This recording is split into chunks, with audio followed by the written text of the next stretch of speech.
함께 볼 말씀은 갈라디아서 4장 1절에서 7절까지의 말씀입니다. 갈라디아서 4장 1절에서 7절까지의 말씀입니다.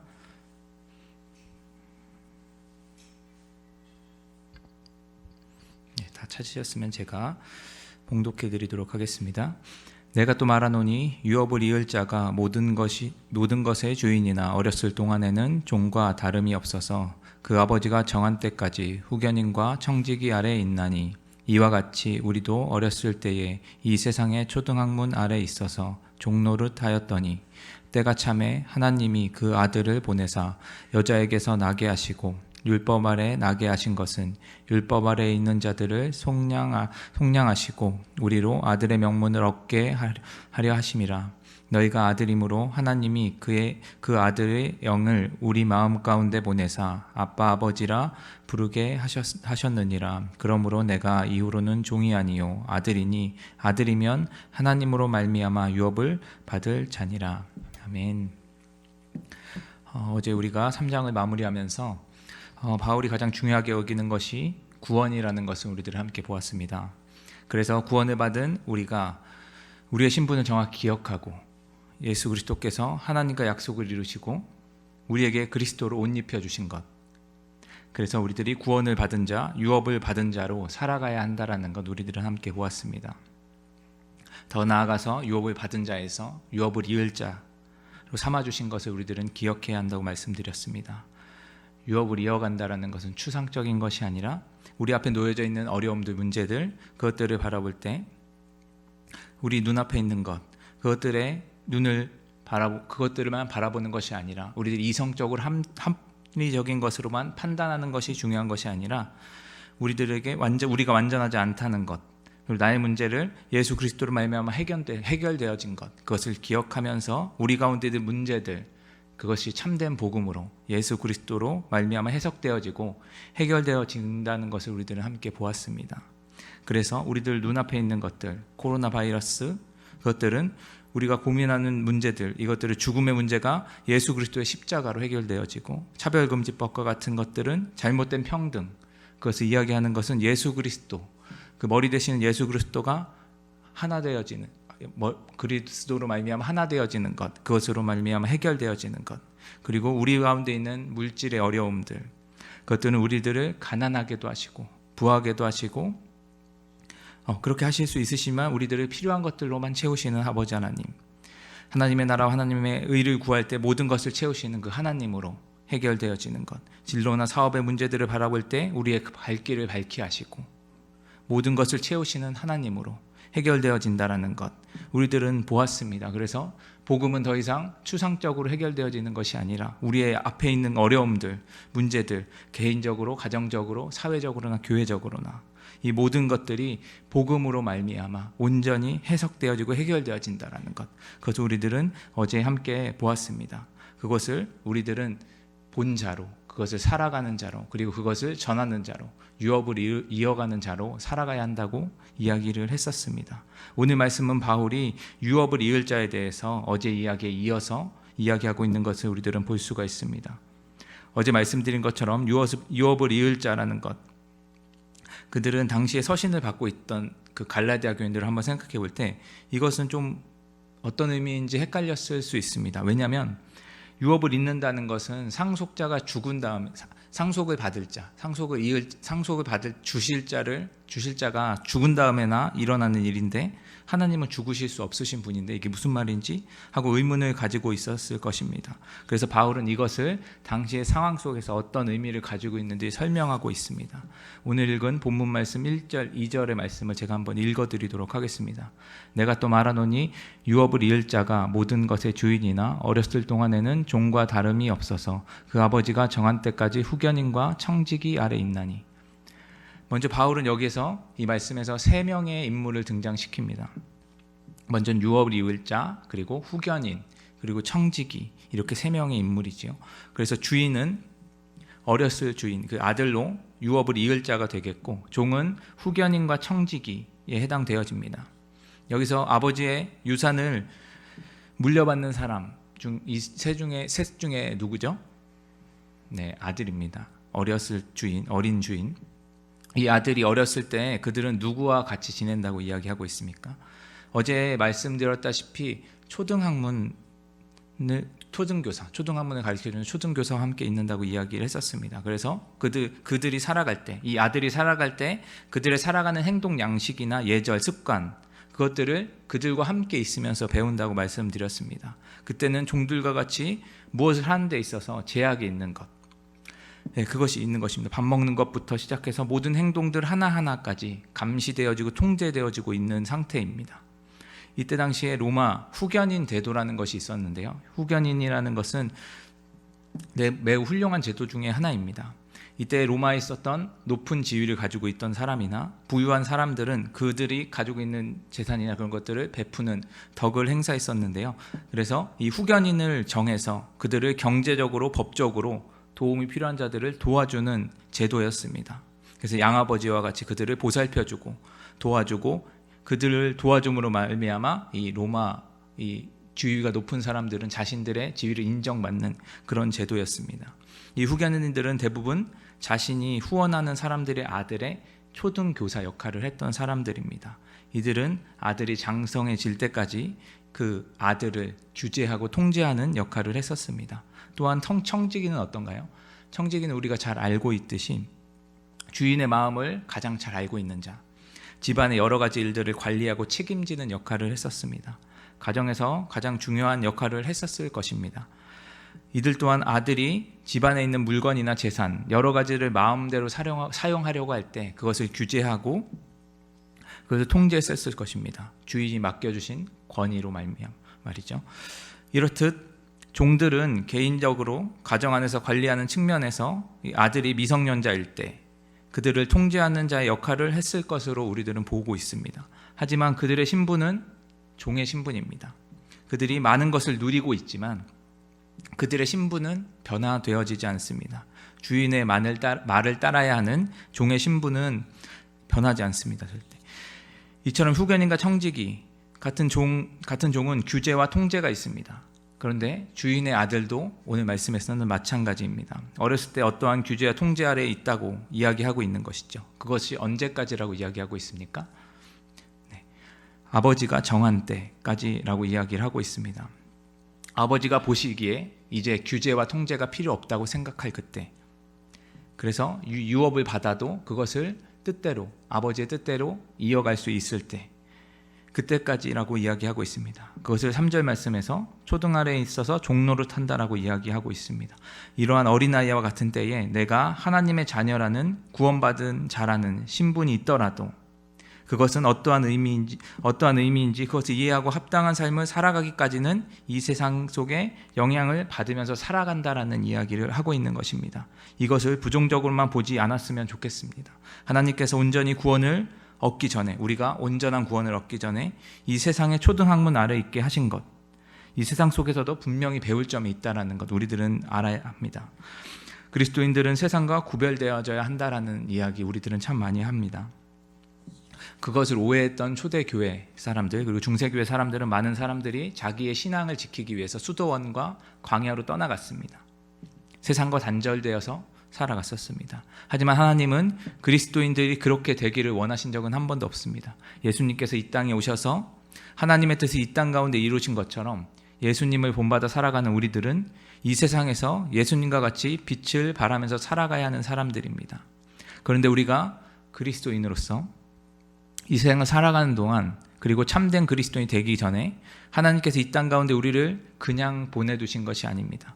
그냥 고통스럽고 고난을 견디기만 하고 인내하라고 이곳에 보낸 것이 아니라 이러한 것들, 세상 속에 있을 때 우리에게 허락하신 것, 그래서 초등학문 아래에 있을 때 우리가 세상을 살아가면서 얻는 지식들, 경험들, 그것이 우리들 가운데 필요한 것이라는 것을 우리들은 기억해야 합니다. 이 종노릇하다라는 것은 지배적인 것이 있다, 자신을 지배하는 것이 있다라는 이야기인데요. 바울은 3장에서 그들이 율법 아래 있는 것, 그들이 행위와 생각이 매우 합리적이고 이성적인 것을 바탕으로 율법을 쫓아갔던 그들의 모습, 그것을 초등학문 아래라는 것으로 동일한 형태를 가져가서 4장에 설명하고 있는 것을 볼 수 있습니다. 그들이 따르는, 전에도 언급했듯이 유대인들처럼 선택받지 않은 자신들이 구원에 이르는 방향이 율법의 행위로 따랐다면 세상의 초등학문을 따르는 것은 예수님을 만나기 전의 상태를 이야기하고 있습니다. 그들은 이방인들로 로마 시대의 일반적이었던 다신교를 섬기던 사람들이었습니다. 그렇기 때문에 이런 문화가 그들의 삶 속에 깊이 배어 있었죠. 우리도 마찬가지입니다. 우리도 우리나라 가운데 있는 샤머니즘적인 신앙이 우리 가운데 깊이 뿌리박혀 있습니다. 그래서 기복 신앙이 있고 지성이면 감천이다라는 신앙 우리들은 가지고 있습니다. 또 물질 만능주의 속에서 세속주의와 개인주의, 그것이 우리의 신앙 가운데서 나타나고 있는 걸 우리들은 볼 수 있습니다. 이렇듯 우리는 이 세상과 문화 속을 살면서 그런 것들에 노출되어지고 그것에 나도 모르게 물들어가고 무엇인가 잘못됐다고 생각도 하지 못한 채 우리들은 살아가고 있습니다. 그렇다면 우리들은 궁금증이 생기죠. 아까 전부터 계속 얘기했던 것처럼 하나님은 이런 일들 속에서 왜 우리들을 그냥 내버려 두시는가? 라는 것입니다. 그 답이 4절과 5절 말씀에 언급되고 있는데 제가 한번 읽어드리도록 하겠습니다. 때가 참에 하나님이 아들을 보내사 여자에게 나게 하시고 율법 아래 나게 하신 것은 율법 아래 있는 자들을 속량하시고 우리로 아들의 명분을 얻게 하려 하심이라.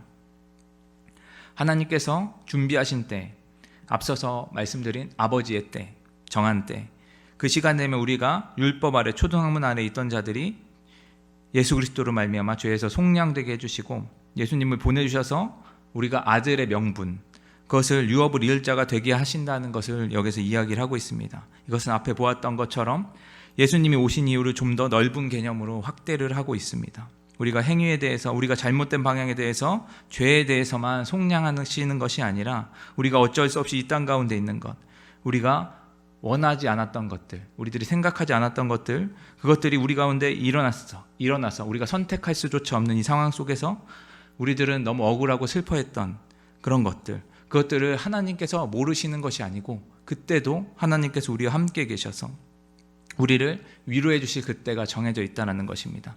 하나님께서는 지금 우리에게 주신 현신들, 내가 잘못됐건 잘못하지 않았건 어떤 상황에서도 우리가 죄인인 신분에서 죄의 종로를 타던 우리들을 그냥 내버려 두지 아니하시고 우리들을 속량해 주실 구원의 계획, 하나님의 아들이 될 계획을 가지고 계시다라는 것입니다. 우리는 이 세상에서 태어나서 먹고 자라고 공부하고 학교를 가고 결혼하고 자녀를 낳고 살아갑니다. 이 모든 것들이 우리 계획적으로 흘러가던가요? 저도 30이 되기 전에 결혼하고 싶었습니다. 근데 30에 딱 했고요. 집도 장만하고 싶었고 좋은 차도 가지려고 했었고 직장도 직업도 제 계획대로 모든 것들을 이루어가려고 했던 적이 정말 많이 있습니다. 그런데 제가 지금 여기 있습니다. 제가 전혀 의도하지 않았던 일을 제가 지금 하고 있죠. 축복된 복음의 길을, 전하는 길을 가게 해주셔서 참 감사한데요. 우리는 이렇게 삶 속에서 모든 것을 계획을 하면서 살아갑니다. 근데 마음대로 되지 않고 뜻하지 않은 일들이 우리 가운데 많이 일어납니다. 그런데 잘 생각해 보면 우리들이 계획하고 뜻했던 것들, 그것이 어디에 근거했는지를 우리들은 한번 생각해 봐야 합니다. 우리들은 그것이 세상 속에 정해진 법칙들의 기준을 두고 이 계획들을 우리들은 항상 세워간다는 것을 알 수가 있습니다. 가령 집을 살 때 어떤 금액이 항상 정해져 있고 학교를 들어갈 때도 공부를 어느 정도 해야 되는 그런 조건들이 다 정해져 있습니다. 그런 대로 그 법칙에 맞춰서 흘러간다면 정말 계획적으로 잘 되어지겠죠. 걱정할 필요가 없을 것입니다. 하지만 우리 삶 속에서 많은 부분 의도하지 않은 일들이 세워집니다. 그것들이 우리가 계획을 세웠던 그 세상의 법칙들이 무너지는 것들을 우리들은 경험할 수가 있습니다. 하나님의 일들, 구원의 일들도 마찬가지입니다. 아브라함 때 이 구원이란 개념이 유대인들에게만 속해져 있던 것입니다. 이방인들 중에 극히 일부만 아브라함의 후손으로 편입되어진 것, 우리들은 성경에서 볼 수가 있습니다. 그런데 이방인들에게 구원의 손길이 미치지 않는가? 하나님은 그렇게 속이 좁으신 분인가? 우리들은 하나님을 오해할 수 있고 우리들의 있는 상황 속에서 하나님을 바라볼 때 다르게 볼 수가 있습니다. 하지만 하나님은 그런 분이 아니시죠. 아브라함의 후손의 개념을 예수 그리스도로 말미암아 이 땅 가운데 오셔서 약속을 이루심으로 믿음의 후손으로 이방인들을 바꾸시고 그것이 모든 민족에게 확대되어지는 것, 우리들은 알 수가 있습니다. 이제 유대인이든지 이방인이든지 모두 하나님께서 선택하신 믿음의 자녀들이 되어질 수 있게 되어지는 것입니다. 그 구원의 역사가 모든 자들에게 미쳐지는, 그들이 신분이나 종교나 성별이나 모든 것에 상관없이 하나님의 사랑을 통해서 예수 그리스도의 십자가가 모든 자들의 죄인으로 바라보고 구원받아야 하는 자들로 보고 모두 공평한 상태, 동등한 상태로 그들이 구원하기로 작정하신 것입니다.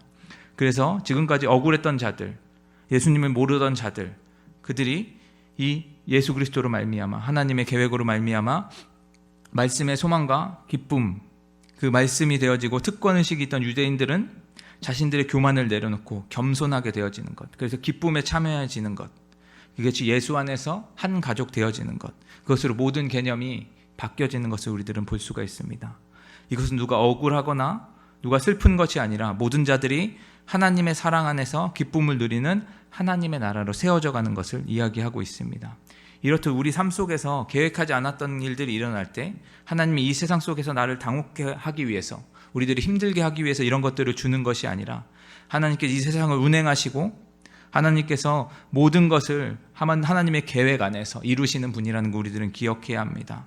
우리들을 세상 가운데 두시고 이것들을 경험하게 하시고 우리들이 계획한 것들이 무너지게 하시고 그것들로 우리의 삶을 살아가게 하시고 그리고 하나님을 그것을 통해서 알아가게 하시고 그것을 넘어서 우리들이 손댈 수 없는 영역들을 이것들을 통해서 모두 다 알려주고 계신 것, 그래서 우리들이 그것을 통해서 하나님께서 우리 가운데 역사하시고 우리를 다스리시고 계신 분이라는 것, 그것은 우리들은 인정할 수가 있습니다. 그래서 바울은 모든 것의 주인 되어주시는 하나님이 얼마나 크신지를 우리에게 말해주고 있는 것입니다. 그래서 그런 하나님께서 우리의 아버지 되어주시고 있다는 것, 그것을 말씀을 하고 있습니다. 그래서 6절에 너희가 아들임으로 하나님이 그 아들의 영을 우리 마음 가운데 보내사 아빠 아버지라고 부르게 하셨느니라. 이런 아버지 하나님, 우리들이 계획하지 않아도, 우리들이 계획하여도, 우리들이 세상 속에 있어도, 하나님 가운데 있어도 그 모든 것들을 그냥 바라보고 계신 것이 아니라 함께 하시고 동행하시고 그것들도 계획하시고 그것을 이루어 가실 수 있는 그 능력의 아버지 하나님이 우리 아버지 하나님이 되는 것, 그것을 바울은 이야기하고 있는 것입니다. 그런데 이 아버지가 되어지는 것, 하나님께서 우리 아버지가 되어지는 것을 어떻게 증명할 수 있는가, 그것을 6절에서 이어서 이야기하고 있습니다. 우리들은 이 아버지 하나님이라고 부를 수 있는 것, 아빠 아버지라고 부를 수 있는 것은 우리의 능력이나 힘이 아닙니다. 그리스도께서 우리 가운데 구원해 주셔서 우리들이 그리스도의 옷을 입은 우리들이 의인으로 바라봐 주시는 것, 그것은 바로 하나님의 은혜와 자비로 인해서 우리가 성령으로 말미암아서 하나님을 아빠 아버지, 우리의 영적 아버지로 바라볼 수 있게 되어지는 것입니다. 우리가 아버지를 부를 수 있는 이유가 무엇이냐면 우리 아버지, 우리 육적인 아버지 말하는 겁니다. 네, 잘해주셔서 그런가요? 아니, 그렇지 않습니다. 먹을 것을 챙겨주셔서 우리 아버지라고 부르나요? 아니죠. 우리가 아버지 호적 아래 들어가 있기 때문입니다. 그래서 아버지가 우리를 아들로 여겨주시고 우리 또한 아버지를 아버지라 부를 수 있는 것이죠. 이렇게 호적에 기록되어 있는 것, 그것이 예수 그리스도께서 언약을 이루시고 율법을 이루시고 그것을 우리에게 의로 주시고 그것이 우리 안에 예수 그리스도께서 성령으로 그리스도의 영을 우리 안에 주셔서 그것이 우리 안에 살아있을 때 우리들이 아버지 하나님을 아빠 아버지라고 부를 수 있게 되는 것입니다. 그것이 바로 호적과 같은 이야기인 것이죠. 우리는 내가 원하든 원하지 않든 죄를 짓고 살아가는 자들, 종된 신분으로 살아가는 자들이었습니다. 하지만 성령님이 우리 안에 계시다라는 것, 그 사실 하나로 우리들은 전혀 다른 신분이 되어집니다. 하나님과 원수되어 있던 자들이 하나님의 아들이 되는 신분으로 변화되어지는 것이죠. 그래서 앞에 이야기했듯이 아들은 후견인이나 청지기처럼 종된 신분이지만 어떠한 특권이나 지위를 가지고 있는 자, 주인의 것이 잠시 맡아주고 있는 자가 아니라 아버지의 것을 모두 자신의 것으로 받아들일 수 있는 사람으로 변화되어지는 것입니다. 우리는 본래 하나님의 아들이 아닙니다. 하나님의 아들은 오직 예수 그리스도 뿐이시죠. 하지만 하나님께서 예수 그리스도를 말미암아 우리들을 양자로 삼아 주셨습니다. 양자는 핏줄은 다르지만 동일한 친아들과 같은 권리와 의무를 가지는 자들입니다. 이 양자가 아들인 것을 증명하는 것은 다른 사람이 아니라 양자를 삼은 부모, 그를 아들로 선택한 아버지, 그가 유업을 물어줄 자로 증거가 되어지는 것입니다. 그래서 바울은 하나님으로 말미암아 이 아빠 아버지가 되었다라고 이야기를 하고 있는 것입니다. 우리가 하나님의 아들이 되어지는 것, 그것은 두 가지, 하나님께서 우리의 증인이 되어주시고 그리고 우리 안에 있는 성령님께서 우리들이 아빠 아버지라고 부를 수 있게 해주시는 것, 그것은 우리들은 기억해야 합니다. 그래서 우리들은 바울이 7절에 말하는 것을 오늘 결론으로 이야기하고 있는 것입니다. 사랑하는 여러분, 오늘 말씀이 우리에게 좀 위로가 되었으면 좋겠습니다. 어떤 위로냐면 우리들은 이 세상을 살아가면서 많은 어려움들을 겪습니다. 우리들이 원하든 원하지 않든, 우리들이 계획하건 계획하지 않건, 우리들이 원하지 않고 뜻하지 않았던 일들을 참 많이 겪습니다. 그것 때문에 억울하기도 하고 슬프기도 하고 외롭기도 하고 정말 화가 날 때도 정말 많이 있습니다. 하나님께서 그러나 그 모든 것을 우리들 가운데 주신 것, 허락하신 것은 아버지 하나님의 계획 아래 있습니다. 그것은 우리들이 어쩌할 수 없는 그런 것들을 하나님의 권위 아래 두어질 수밖에 없는 그것들이 우리 가운데 있다라는 것은 하나님이 얼마나 크신 분인가, 우리가 우리의 삶 속에서 어디까지 하나님을 인정해야 되는가를 알려주고 계시는 것입니다. 우리들이 우리의 삶 속에 작은 하나라도 하나님의 계획 아래 있지 않은 것은 없습니다. 그것을 우리들이 기억할 때 우리들이 힘들고 어려운 상황 속에 있어도, 우리들이 말도 안 되는 상황 속에 있어도 하나님께서 이것을 알고 계시고 우리들을 위로할 수 있으신 분이시라는 것, 그것이 우리 가운데 위로가 되었으면 좋겠습니다. 그래서 우리들이 이 세상을 살아갈 때 소망이 없는 자, 이 세상에 하나님을 모르는 사람들은 모두 다 소망이 없는 것처럼 세상의 법칙처럼 거기에 맞춰서 살아갑니다. 그들 또한 하지만 하나님께서 이 땅을 다스리고 계시기 때문에 그들이 원하지 않은 일들이 그들 가운데 벌어집니다. 그럴 때 그들은 어떤 것을 의지해야 될지, 어떤 것을 붙잡을지 모르지만 우리들은 하나님을 알아서 구원을 받은 자로서 이것들이 하나님께서 주신 것이라는 것을 기억해서 우리들이 이 세상 속에서 세상의 법칙을 따라가는 것이 아니라 하나님께서 정해놓으신 하나님의 계획 안에 있다는 것, 그리고 우리들이 구원을 받은 자라는 것, 그래서 우리들은 유업을 얻은 자, 아빠 아버지라고 부를 수 있는 자라는 것, 그 특권을 기억하시면서 오늘 이 모든 상황 속에 있을 때, 이 어려운 상황 속에 있을 때, 힘든 상황 속에 있을 때도 하나님께 소망을 두고 예수 그리스도에게 소망을 두고 살아가는 우리 모두가 되었으면 좋겠습니다. 그렇게 되길 진심으로 소망합니다. 오늘 말씀을 기억하시면서 함께 기도했으면 좋겠습니다. 하나님께서 우리들 삶 가운데 너무 많은 일들을 일으켜 주셨습니다. 우리들이 이해하지 못하건 이해하건 그것과 상관없이 하나님은 쉬지 않으시고 일하시는 분이십니다. 그것은 남들을 위한 것이 아니라 하나님께서 나를 사랑하셔서 나를 위해서 행하시는 일입니다. 그것을 기억하면서 오늘도 하나님 앞에서 하나님이 아버지 되시는 것이 우리에게 위로가 되게 해달라고 함께 기도하면서 나아갔으면 좋겠습니다. 그리고 가지고 나오신 기도의 제목을 가지고 함께 기도하며 나아가도록 하겠습니다. 기도하시겠습니다.